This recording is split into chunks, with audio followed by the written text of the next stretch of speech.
Saudara-saudari, marilah kita mendengarkan renungan dengan judul Belajar kepada Yesus, yang berdasarkan pada Injil Matius bab 11 ayat 28 dan 29. Marilah kepadaku, semua yang letih lesu dan berbeban berat, aku akan memberi kelegaan kepadamu. Pikulah kuk yang kupasang dan belajarlah padaku, karena aku lemah lembut dan rendah hati, dan jiwamu akan mendapat ketenangan. Dalam nama Bapa dan Putra dan Roh Kudus. Amin.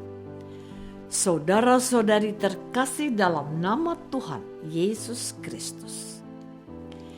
Firman hari ini menunjukkan bahwa Yesus sangat mengerti yang dialami umat manusia, karena ia sendiri pun pernah menjelma menjadi manusia. Yesus sangat paham dan menerima keadaan manusia yang merasa letih lesu dan berbeban berat saat berhadapan dengan salib dalam situasi kehidupannya. Yesus tidak marah-marah akan kelemahan kita. Ia juga tidak menuntut dan berusaha menyemangati kita untuk kuat memikul salib sebagaimana seharusnya. Alih-alih demikian, Yesus mengundang kita untuk datang kepadanya, akan memberi kelegaan kepadamu. Katanya, marilah kepadaku semua yang letih lesu dan berbeban berat, aku akan memberi kelegaan kepadamu. Pikulah kuk yang kupasang dan belajarlah padaku, karena aku lemah lembut dan rendah hati, dan jiwamu akan mendapat ketenangan. Sebab kuk yang kupasang itu enak dan bebanku pun ringan. Saudara-saudari terkasih, bagaimana respon kita menerima undangan Yesus tersebut? Apakah kita merasa ada siraman energi dan harapan kita tumbuh? Apakah beban kita langsung terasa lebih ringan daripada sebelumnya? Bagaimana bisa demikian? Padahal salib dalam situasi hidup yang kita hadapi masih sama. Apakah itu berarti terjebak dalam persepsi salah kita terhadap salib situasi hidup inilah yang sesungguhnya menyebabkan merasa letih lesu dan berbeban berat? Menerima undangan terbuka, Yesus memberi kita kekuatan karena berharap ada teman berbagi beban, sehingga beban kita menjadi berkurang beratnya. Datang kepada Yesus dengan kekuatan harapan akan kelegaan, disambut lebih lanjut oleh Yesus dengan pesan agar kita bersedia memikul kuk atau tanggung jawab yang diberikan kehidupan kepada kita.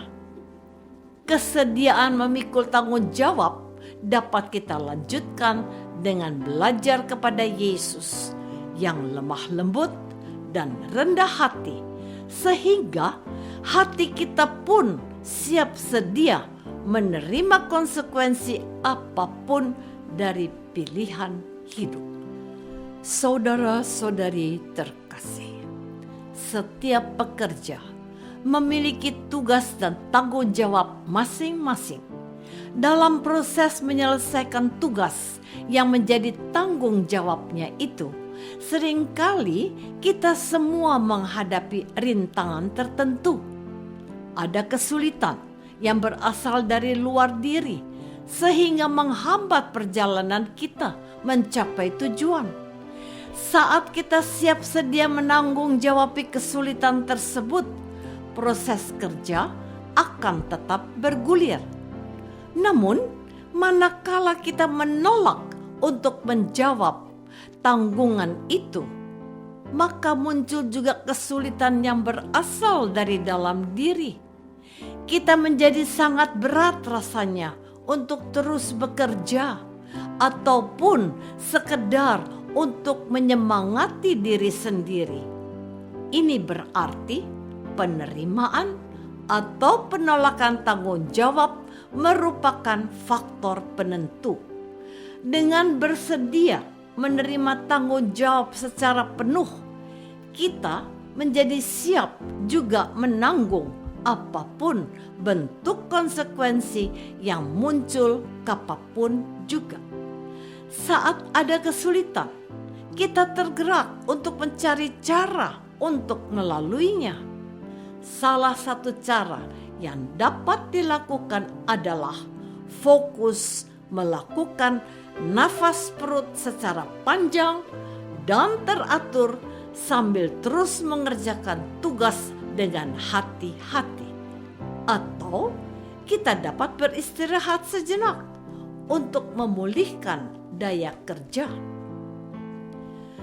Saudara-saudari terkasih, dengan terus bersedia menjalani pilihan tanggung jawab, langkah kita pun akan sampai ke tujuan.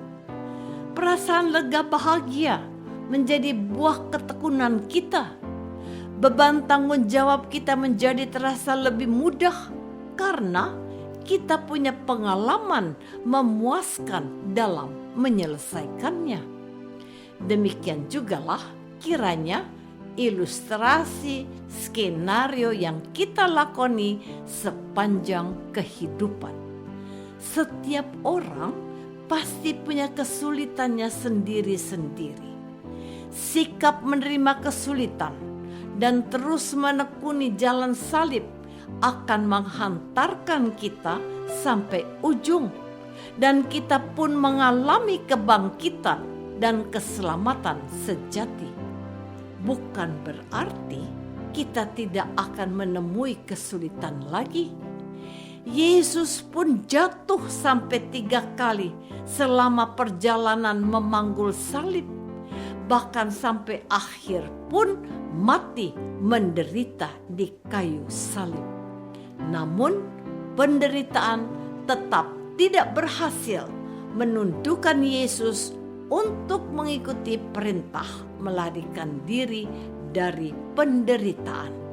Sebaliknya, Yesus tetap menghadapi penderitaan sampai akhir hidupnya. Dan teladan hidup nyata Yesus menunjukkan bahwa ia pun bangkit setelah melampaui penderitaan maut. Apakah saya mau belajar mengikuti Yesus? Apakah hati saya mau lemah lembut dan rendah hati menerima salib penderitaan hidup dalam mengikuti jalan salib? Marilah kita berdoa. Yesus, terima kasih atas teladan hidup-Mu. Kami percaya kami akan menerima keselamatan sejati setelah menekuni jalan salib penderitaan sepanjang hidup. Kami juga percaya dengan berpusat pada tujuan memikul salib dan mengikuti-Mu, serta belajar berserah diri kepadamu, jalan salib penderitaan hidup terasa ringan dan nyaman untuk dapat kami lakoni. Kami mau belajar kepadamu, Yesus. Amin. Semoga kita semua selalu dinaungi dan dibimbing oleh berkat Allah yang Maha Kuasa, Bapa dan Putra dan Roh Kudus. Amin.